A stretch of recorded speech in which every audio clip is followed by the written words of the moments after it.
السلام علیکم ورحمۃ اللہ وبرکاتہ۔ کیسے ہیں میرے پیارے پیارے سب سننے والے؟ اللہ سبحانہ تعالیٰ سے آپ کے لیے اچھا گمان رکھتی ہوں اور اچھی امید رکھتی ہوں کہ آپ سب خیر عافیت کے ساتھ، دین ایمان کے ساتھ اپنے گھروں میں خوش خرم ہوں گے۔ اچھا جی، آج کی فجر کی نماز میں امام کعبہ نے سورہ احزاب کی آیت نمبر 28 سے 44 تک پڑھائی، تو اس کا آج ہم ترجمہ دیکھ لیتے ہیں۔ اعوذ باللہ من الشیطان الرجیم، بسم اللہ الرحمن الرحیم۔ رب اشرح لی صدری ویسر لی امری واحلل عقدۃ من لسانی یفقہوا قولی ربی زدنی علما اللہم فقہنا فی الدین آمین یا رب العالمین۔ بسم اللہ الرحمن الرحیم۔ یا ایہا النبی قل لازواجک ان کنتن تردن الحیاة الدنیا وزینتها فتعالین امتعکن واسرحکن سراحا جمیلا۔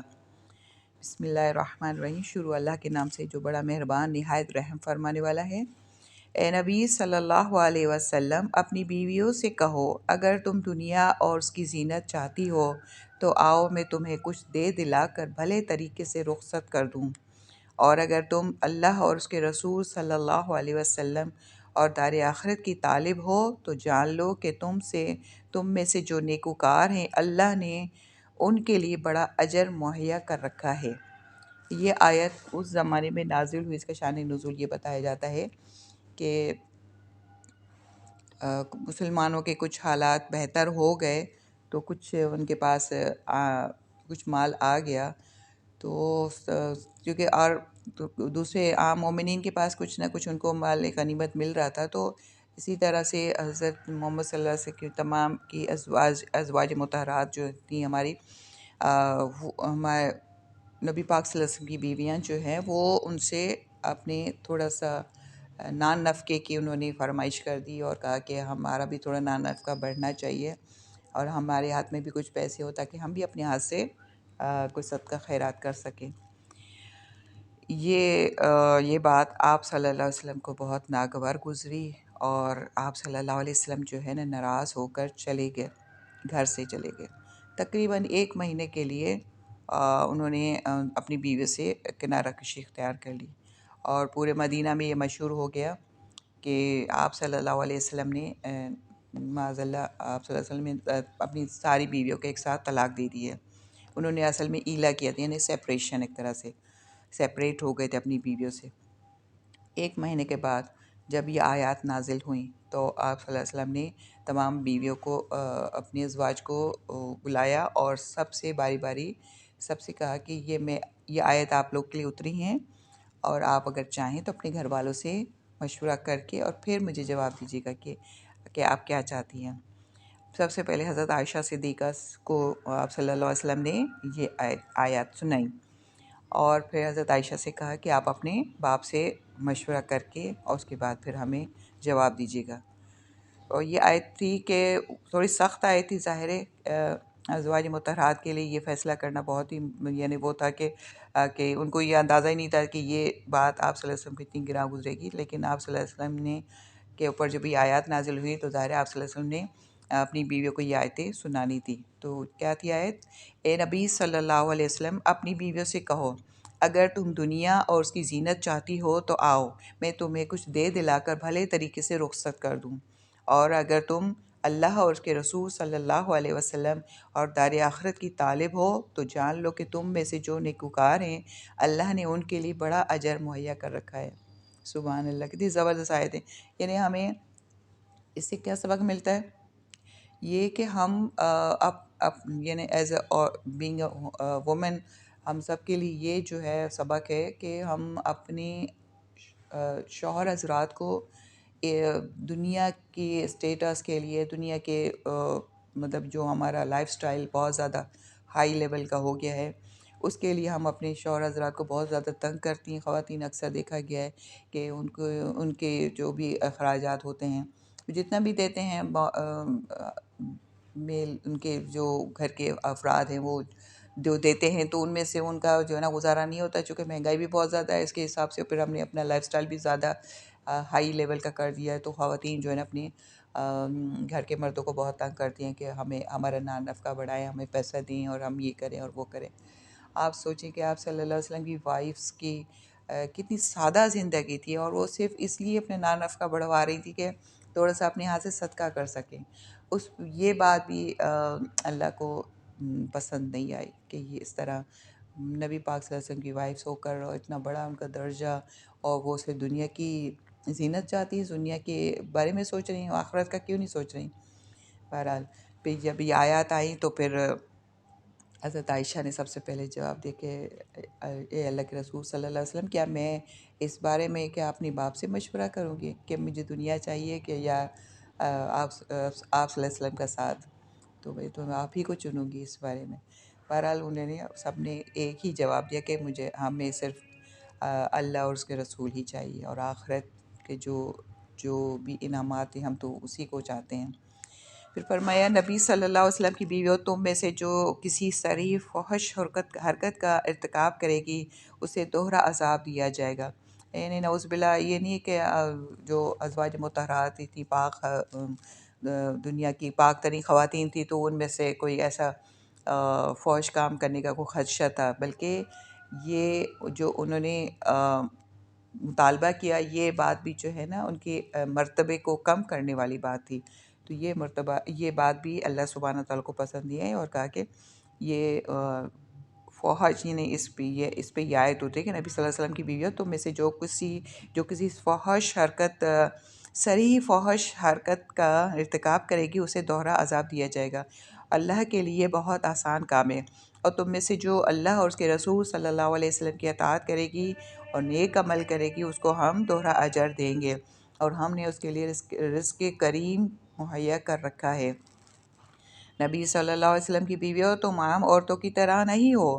اگر تم اللہ سے ڈرنے والی ہو تو اپنی دبی زبان سے بات نہ کیا کرو کہ دل کی خرابی کا مبتلا کوئی شخص لالچ میں پڑ جائے، بلکہ صاف سیدھی بات کرو. اپنے گھروں میں ٹک کر رہو اور سابق دور جاہلیت کی سی سج دج نہ دکھاتی پھرو. پھر نماز قائم کرو، زکوٰۃ دو، اور اللہ اور اس کے رسول صلی اللہ علیہ وسلم کی اطاعت کرو. یعنی دیکھیں، اور عورتوں کے کیا ہیں ڈیوٹیز کیا ہیں، ہم اس کے بالکل اپوزٹ جا رہے ہیں. یہاں یعنی ظاہر ہماری رول ماڈل تو ہمارے ازواج مطہرات ہیں نا، امہات المومنین ہیں، ٹھیک ہے، صحابیات ہیں. ہم ان کو رول ماڈل نہیں سمجھتے، لیکن یہ کہ وہ ہیں ہمارے لیے رول ماڈل، اور ان کی جو بات ہے، ان کے لیے جو آرڈر ہے وہ ان کو بھی امپلیمنٹ کرنا. اس کے بعد جتنی بھی تمام مسلمان عورتیں ہیں ان کو ان چیزوں کا خیال رکھنا چاہیے. کیا ہے کہ آیت ہے کہ نبی صلی اللہ علیہ وسلم کی بیوی تم عام عورتوں کی طرح نہیں ہو. اگر تم اللہ سے ڈرنے والی ہو تو دبی زبان سے بات نہ کیا کرو. یعنی کہ دبی زبان سے کیا مطلب کہ بہت لگی لپٹی بات، یا ایسے معنی خیز، یا اسے ہمارے لیے کیا سبق ہے کہ نامحرم سے اگر کبھی بات کلام کرنا بھی پڑے تو بڑے فرم لہجے میں بات کریں، یعنی ٹو دی پوائنٹ بات کریں، نہ کہ ہنس کے اور فری ہو کے کسی نامحرم سے بات کریں. تو کیا ہوتا ہے کہ اس کے دل میں بھی ایسا خیال آ جائے گا کہ کہے گا اچھا یہ تو خاتون بڑا فری ہو کے بات کریں، اس کا مطلب یہ میرے سے کچھ اور بھی تعلقات قائم رکھنا چاہتی ہیں. تو فرمایا کہ ایسا عورتوں کے لیے یہ جائز نہیں ہے کہ وہ اس طرح کریں، کیونکہ ظاہر ہے اگلا بندہ چاہے آپ کے دل میں نہ بھی ہو، خاتون کے دل میں نہ بھی لگے، مرد کے دل میں خیال آ سکتا ہے. تو اس لیے اپنی بات کو بہت ہی فرم طریقے سے، جو بھی اگر کوئی کام کی بات کسی سے کرنی بھی پڑے تو بڑے فرم طریقے سے اپنی ٹو دی پوائنٹ انسان بات کرے، بلکہ صاف سیدھی بات کرو. اپنی گھروں میں ٹک کر رہو، یعنی کہ بلا ضرورت نہیں ہے پھر بھی ہم خواہ بازاروں میں چکر لگا رہے ہوتے ہیں، ونڈو شاپنگ کر رہے ہوتے ہیں، ادھر جانا ادھر جانا، دوستوں کے چلے جانا، رشتہ داروں کے جانا. ایک مطلب حد تک انسان جا سکتا ہے، کوئی کام ہو تو بازار بھی جا سکتا ہے پردے میں رہ کے، لیکن کام کے لیے خواہ ادھر ادھر گھومنے کی، یا ادھر جتنا ظاہر ہے عورت گھر سے باہر ہوگی وہ اتنے ہی خطرے میں. گھر کے اندر جو ہے نا اللہ سبحانہ تعالیٰ نے عورت کے لیے سکون والی جگہ رکھی ہے کہ وہ سکون کے ساتھ گھر میں حتی الامکان رہے، اور باہر کی جتنے بھی کام ہیں وہ اپنے گھر کے مردوں کے حوالے کر دے، تاکہ وہ ان کے ہر چیز مہیا کریں اور ان کو باہر کسی خواہ فضول چیزوں کے لیے نہ جانا پڑے. پھر فرمایا اپنے گھروں میں ٹک کر رہو اور سابق دور جاہلیت کی سی سج دج نہ دکھاتی پھرو. سبحان اللہ. اس وقت اگر کوئی عورت میک اپ وغیرہ نہ کرے اور یعنی میک اپ نہ کرے اور پردے میں جاتی ہے تو اس کو کہتی ہے یہ جاہل ہے. اور جو میک اپ کر کے نکلے اور جو چہرہ کھول کے نکلے اور بغیر اس کے جائے کیا کہتے ہیں بغیر نقاب کی اگر چلی جاتی باہر تو اس کو کہا جاتا ہے کہ یہ اپ ڈیٹ ہے اور آج کے دور کے حساب سے یہ صحیح ہے. اور یہاں قرآن کیا بتا رہا ہے؟ قرآن کہہ رہا ہے کہ جاہلیت والے دور کی طرح سج دھج کر نہ نکلو. سبحان اللہ. اسلام سے پہلے خواتین کو ظاہر ہے اس میں ابھی نہیں آیا تھا، ظاہر پردے کا حکم نہیں آیا تھا، تو خواتین اپنا سج دھج کر کے باہر نکلا کرتی تھیں. تو فرمایا کہ وہ دور جاہلیت کا کام تھا، اور اس وقت بھی ہم دور جاہلیت میں ہی ہیں. اب دیکھ لیں یہ اپنا میڈیا کا کھول کے دیکھ لیں کیا ہمیں نظر آ رہا ہوتا ہے اور کتنا کچھ نظر آ رہا ہوتا ہے، اور ہم اس میں ایب بھی نہیں سمجھتے کیونکہ یہ ماحول کا ایک حصہ بن گیا ہے نا. تو فرمایا یہ جاہلیت والی باتیں ہیں. پھر فرمایا اگر سجدہ نہ کریں، باہر نہ جائیں تو کیا کریں؟ گھر میں رہ کے کون سے کام کریں؟ سب سے پہلے نماز قائم کریں. نماز قائم کرو، زکوٰۃ اور اللہ اور اس کے رسول صلی اللہ علیہ وسلم کی اطاعت کرو. بس یہ 3 کام کرنے. یہ کام ہمارے لیے بہت زیادہ مشکل ہے. نماز قائم کرنا، نماز قائم کرنے سے مراد ہے صرف نماز پڑھنا نہیں، نماز کو شرائط کے ساتھ، وقت کی پابندی کے ساتھ، طہارت کی خیال کرتے ہوئے نماز کو ٹائم پر اور مسلسل، یعنی کہ یہ نہیں کہ کبھی پڑھا کبھی نہیں پڑھا، تو ٹائم کے اوپر اور مسلسل پڑھنے کے کہتے ہیں. یعنی خواتین کے لیے تو ظاہر گھر کے اندر ہی پڑھیں گی، اور مرد حضرات جو ہے وہ قائم کرنا، یعنی کہ مسجد میں جماعت کے ساتھ ادا کرنے کو قائم کرنا کہتے ہیں. دوسرا کیا ہے؟ زکوٰۃ ادا کریں. ہمارے پاس اتنا سارا زیور یہ وہ بینک بیلنس وغیرہ رکھا ہوتا ہے، تو ہم کہتے ہیں زکوٰۃ کس کو دیں؟ ہمیں کوئی ایسا بندہ ہی نہیں مل رہا ہوتا کہ ہم جس کو زکوٰۃ دیں. اول تو کسی کو زکوٰۃ کا خیال نہیں آتا، اگر آتا بھی تو سوچ میں پڑ جاتے ہیں اس بندے کو دیں یا اس بندے کو دیں. تو اگر انسان تھوڑا سا سرچ کرے تو صحیح بندے، صحیح لوگ مل بھی جاتے ہیں. سب سے پہلے ظاہر رشتہ داروں کا حق ہے. اگر غریب رشتہ دار ہیں تو ادھر کہیں کسی ادارے میں زکوٰۃ دینے کی ضرورت نہیں، بلکہ اپنے غریب رشتہ داروں کو آپ زکوٰۃ دیں کیونکہ ان کا حق ہے. ٹھیک ہے. اور دوسرا یہ ہے کہ جیسے زکوٰۃ کے معاملے میں یہ آتا ہے کہ اکثر سوال کرتے ہیں کیا ماں باپ کو زکوٰۃ دے سکتے؟ نہیں، ماں باپ کو زکوٰۃ نہیں دے سکتے. نہ ماں باپ اپنے بچوں کو زکوٰۃ دے سکتے ہیں. ہاں، بہن بھائی چاچا ماموں خالہ، یہ جو رشتہ دار ہیں، یہ جو قریبی رشتہ دار ہیں، پہلے ان کا حق ہے، ان کو دیا جا سکتا ہے. نہ ماں باپ اپنے بچوں کو دے سکتے، نہ بچوں کے بچوں کو زکوٰۃ دے سکتے. یعنی کہ اس طرح وہ جو بھی اس کے نسل سے ہیں اس کو زکوٰۃ نہیں دے. باقی نفلی صدقہ ظاہر ہے گفٹ وغیرہ ہدیہ وہ آپ دے سکتے ہیں، لیکن زکوٰۃ نہیں دے سکتے. پھر فرمایا نماز قائم کرو، زکوٰۃ اور اللہ اور اس کے رسول صلی اللہ علیہ وسلم کی اطاعت کرو. سبحان اللہ. اللہ کی اطاعت اور اس کے رسول صلی اللہ علیہ وسلم کی اطاعت. رسول صلی اللہ علیہ وسلم کی اطاعت سے کیا مراد ہے؟ اللہ کی اطاعت کا مطلب قرآن کی آیت کو فالو کرنا، اور رسول صلی اللہ علیہ وسلم کی اطاعت سے مراد ہے سنت کو فالو کرنا. ٹھیک ہے. انما یرید اللہ لیذھب عنکم الرجس اہل البیت ویطہرکم تطہیرا. اللہ تو یہ چاہتا ہے کہ تم اہل بیت نبی صلی اللہ علیہ وسلم سے گندگی کو دور کر دے اور تمہیں پوری طرح پاک کر دے. یاد رکھو اللہ کی آیات اور حکمت کی ان باتوں کو جو تمہارے گھروں میں سنائی جاتی ہیں، بے شک اللہ لطیف اور باخبر ہے. یعنی قرآن کی آیات آ رہی ہیں اور حکمت کی باتیں کون سی ہیں؟ یہی کہ سنت کو فالو کرنا. تو جو قرآن ہمارے اوپر مطلب قرآن کی آیت ہمیں الحمدللہ ہم پڑھ رہے روزانہ، لیکن قرآن کی آیت آنے سے مراد ہے کہ آپ کا شرح صدر ہو گیا، سینہ کھل گیا، آپ کو پتہ چل گیا اچھا قرآن کی اس آیت کا یہ مطلب ہے، چلو انشاءاللہ میں آج سے اس پہ عمل کروں گی. تو اس کا ہوتا ہے یعنی کہ قرآن کی آیات آپ کو سمجھ میں آ رہی ہے، اس کی میننگ سمجھ میں آ رہی ہے. تو اللہ تعالیٰ پہ شرح صدر بھی کر دیتا ہے اور پھر آپ کو عمل کی بھی توفیق مل جاتی ہے، لیکن ہمیں نیت ہمیں خود کرنی ہوتی ہے۔ اور حکمت کی ان باتوں کو جو تمہارے گھروں میں سنائی جاتی ہیں، بے شک اللہ لطیف اور باخبر ہے۔ بالیقین جو مرد اور جو عورتیں مسلم ہیں، مومن ہیں، مطیع فرمان ہیں، راست باز ہیں، صابر ہیں، اللہ کے آگے جھکنے والے ہیں، صدقہ دینے والے ہیں، روزہ رکھنے والے ہیں، اپنی شرمگاہوں کی حفاظت کرنے والے ہیں اور اللہ کو کثرت سے یاد کرنے والے ہیں، اللہ نے ان کے لیے مغفرت اور بڑا اجر مہیا کر رکھا ہے۔ سبحان اللہ۔ یعنی یہ مردوں کو الگ سے مردوں کی خصوصیات بھی بتائی اور خواتین کی بھی خصوصیات بتائیں کہ وہ جو کام مرد کرے گا اور وہ جو کام عورت کرے گی نیکی کا، تو ان دونوں کے لیے برابر کا اجر ہے۔ یہ نہیں کہ عورت ہے تو کوئی جیسے مثال کے طور پر نماز پڑھ رہی ہے، نماز مرد پڑھ رہا ہے اور نماز عورت پڑھ رہی ہے، تو دونوں کا اجر برابر ہے، صرف مرد کا زیادہ اور عورت کا کم، ایسے نہیں۔ ہاں دنیا میں جو ورثہ وغیرہ رکھا گیا ہے تو اس میں مرد کا حصہ دنیاوی پوائنٹ آف ویو سے مرد کا زیادہ ہے، ڈبل ہے، عورت کا کم ہے۔ یعنی بہن بھائی، اگر بھائی ہے تو اس کا ڈبل حصہ ہوگا، اور بہن ہوگی تو اس کا آدھا حصہ ہوگا۔ یعنی کہ اگر 1 روپیہ ہے اور ایک بھائی اور 2 بہنیں ہیں تو 8 آنے جو ہے نا وہ بیٹے کو ملیں گے، اور باقی جو 2 بہنیں ہیں ان کو 4 آنے 4 آنے۔ تو اس طریقے سے ان کا حصہ ڈبل رکھا گیا دنیاوی چیزوں کے لیے۔ لیکن جو نیکی کے کام ہیں، نیکی کے کام چاہے مرد کرے چاہے عورت کرے، ان کو برابر کا اجر ہے۔ پھر فرمایا کسی مومن مرد اور کسی مومن عورت کو یہ حق نہیں کہ جب اللہ اور اس کا رسول صلی اللہ علیہ وسلم کسی معاملے کا فیصلہ کرتے تو پھر اسے اپنے اس معاملے میں خود فیصلہ کرنے کا اختیار حاصل رہے، اور جو کوئی اللہ اور اس کے رسول صلی اللہ علیہ وسلم کی نافرمانی کرے تو وہ صریح گمراہی میں پڑ گیا۔ اس آیت کا شان نزول یہ بتایا جاتا ہے کہ حضرت زینب کے لیے، جو حضرت محمد صلی اللہ علیہ وسلم کی پھوپھی زاد بہن تھی، ان کے لیے حضرت زید کا جب رشتہ آیا تو حضرت زید جو ہے، زید بن حارثہ جو ہے، آپ صلی اللہ علیہ وسلم کے آزاد کردہ غلام تھے۔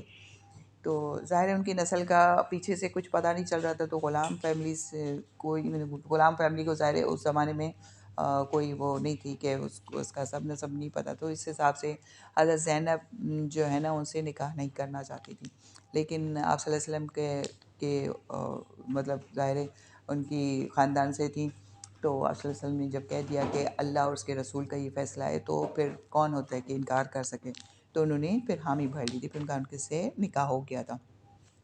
پھر فرمایا اے نبی صلی اللہ علیہ وسلم یاد کرو وہ موقع جب تم اس شخص سے کہہ رہے تھے کہ جس پر اللہ نے اور تم نے احسان کیا تھا کہ اپنی بیوی کو نہ چھوڑو اور اللہ سے ڈرو۔ اس وقت تم اپنے دل میں وہ بات چھپائے ہوئے تھے جسے اللہ کھولنا چاہتا تھا، تم لوگوں سے ڈر رہے تھے،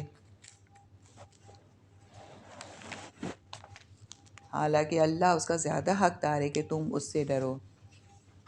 پھر فرمایا جب حضرت زید سے حضرت زینب کا نکاح ہو گیا تو لیکن ظاہر ہے ان کا اسٹیٹس کا فرق تھا، اس وجہ سے ان کا آپس میں کوئی گزارا نہیں ہو پا رہا تھا، تو حضرت زید بار بار آ کے ان کا حضرت زینب کی شکایت کرتے تھے آپ صلی اللہ علیہ وسلم سے کہ میں ان کو طلاق دینا چاہتا ہوں۔ تو لیکن ظاہر ہے وحی خفی کے ذریعہ آپ صلی اللہ علیہ وسلم کو اللہ سبحانہ تعالیٰ نے بتا دیا کہ زید اس کو وہ طلاق دیں گے زینب کو، اور زینب سے آپ صلی اللہ علیہ وسلم کا نکاح ہونا تھا، یعنی آپ صلی اللہ علیہ وسلم کو آرڈر ملا تھا کہ آپ کو ان سے شادی کرنی، نکاح کرنا ہے۔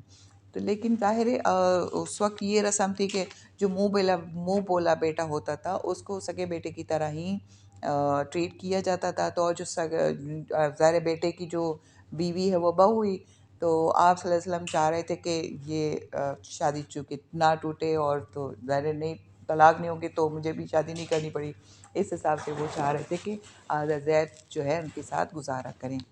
لیکن ظاہر ہے اللہ کا حکم کچھ اور تھا، اور اللہ سبحانہ تعالیٰ یہ ایک طرح سے کی رسم بھی توڑنا چاہتے کہ منہ بولے کی جو بیٹے کی جو ویلی ہے وہ سگے بیٹے کی طرح نہیں ہے، اس کی حیثیت منہ بولا ہی ہے، یعنی کہ اس کا وہ کوئی حق نہیں ہے، بلکہ وہ جائیداد میں بھی منہ بولے بچے کا کوئی حق نہیں ہوتا۔ ہاں گفٹ آپ جتنا چاہیں دے سکتے ہیں، جو رشتے کے حوالے سے ہوتا ہے وہ یعنی کہ خونی رشتہ جو ہوتا ہے بچہ، اس کا حق زیادہ ہوتا ہے بنسبت جو منہ بولا بچہ اپنے پالا ہوتا ہے۔ پھر فرمایا حالانکہ اللہ اس کا زیادہ حقدار ہے کہ تم اس سے ڈرو۔ پھر جب زید رضی اللہ تعالیٰ عنہ نے اس سے اپنی حاجت پوری کر چکا تو ہم نے اس متعلقہ خاتون کا تم سے نکاح کر دیا تاکہ مومنوں پر اپنے منہ بولے بیٹوں کی بیویوں کے معاملے میں کوئی تنگی نہ رہے، جبکہ وہ ان سے اپنی حاجت پوری کر چکے تھے، اور اللہ کا حکم تو عمل میں آنا ہی چاہیے تھا۔ نبی پاک صلی اللہ علیہ وسلم پر کسی ایسے کام میں کوئی رکاوٹ نہیں ہے جو اللہ نے اس کے لیے مقرر کر دیا۔ اب سنیں کہ جیسے ہی حضرت زید نے حضرت زینب کو طلاق دی تو عدت پوری ہو گئی۔ اس کے بعد جو ہے آپ صلی اللہ علیہ وسلم کو آرڈر ملا کہ آپ جو ہے نا ان کا رشتہ بھیجیں حضرت زینب کے پاس۔ تو حضرت زینب کے پاس جب رشتہ آیا اور وہ بھی حضرت زید ہی لے کر آئے، تو جب حضرت زید فرماتے ہیں کہ جب میں گیا حضرت زینب کے پاس تو وہ جو ہے نا وہ آٹا گوندھ رہی تھی، اور میں نے آپ صلی اللہ علیہ وسلم کا پیغام بھیجا کہ وہ آپ سے نکاح کرنا چاہتے ہیں۔ تو حضرت زینب کہنے لگی میں واللہ اس وقت تک کوئی جواب نہیں دوں گی جب تک میں کہ استخارہ نہ کر لوں۔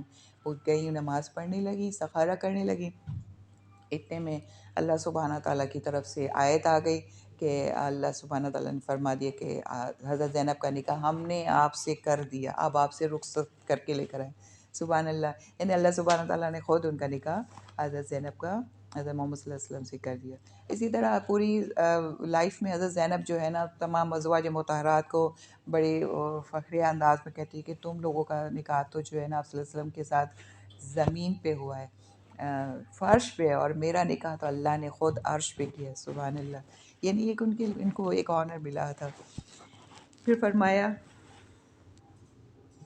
تاکہ مومنوں پر اپنے منہ بولے بیٹوں کی بیویوں کے معاملے میں کوئی تنگی نہ رہے، جبکہ وہ ان سے اپنی حاجت پوری کر چکے ہوں، اور اللہ کا حکم تو عمل میں آنا ہی چاہیے تھا۔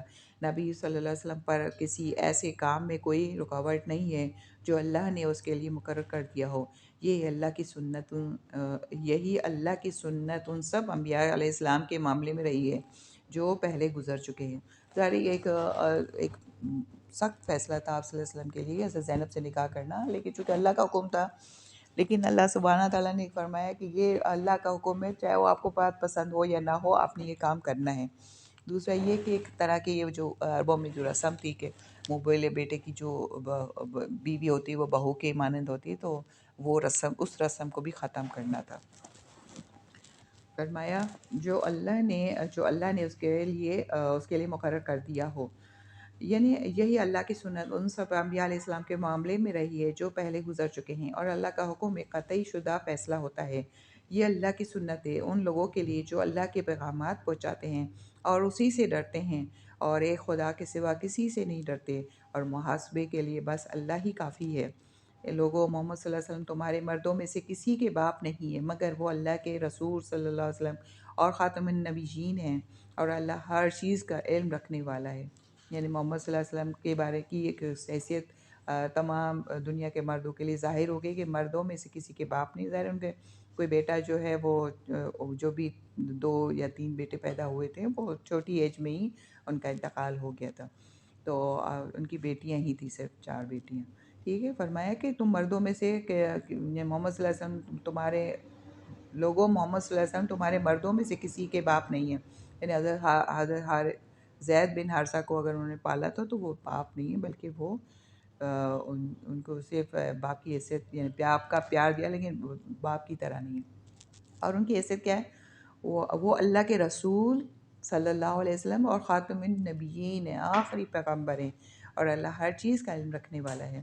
اے لوگوں جو ایمان لائے ہو، اللہ کو کثرت سے یاد کرو اور صبح شام اس کی تسبیح کرتے رہو۔ سبحان اللہ، دیکھیں اللہ کی یعنی اللہ کی یاد ایک تو ایک نماز بھی ہے، ٹھیک ہے، اور کثرت سے صبح شام کی تسبیح کا بھی بیان آ گیا کہ جو صبح شام کے اذکار ہیں سنت کے، وہ بھی ہمیں پورے کرنے چاہیے، کیونکہ اس میں قرآن میں آرڈر آ گیا اس کا۔ وہی ہے جو تم پر رحمت فرماتا ہے اور اس کے ملائکہ تمہارے لیے دعائے رحمت کرتے ہیں تاکہ وہ تمہیں تاریکیوں سے روشنی میں نکال لائے۔ وہ مومنوں پر بہت مہربان ہیں، جس روز وہ اس سے ملیں گے ان کا استقبال سلام سے ہوگا۔ سبحان اللہ، اور ان کے لیے اللہ نے بڑا باعزت اجر فراہم کر رکھا ہے۔ سبحان اللہ، یعنی آپ صلی اللہ علیہ وسلم کی حیثیت بتا دی کہ مومنوں کے لیے کس طرح ہیں، بہت زیادہ مہربان.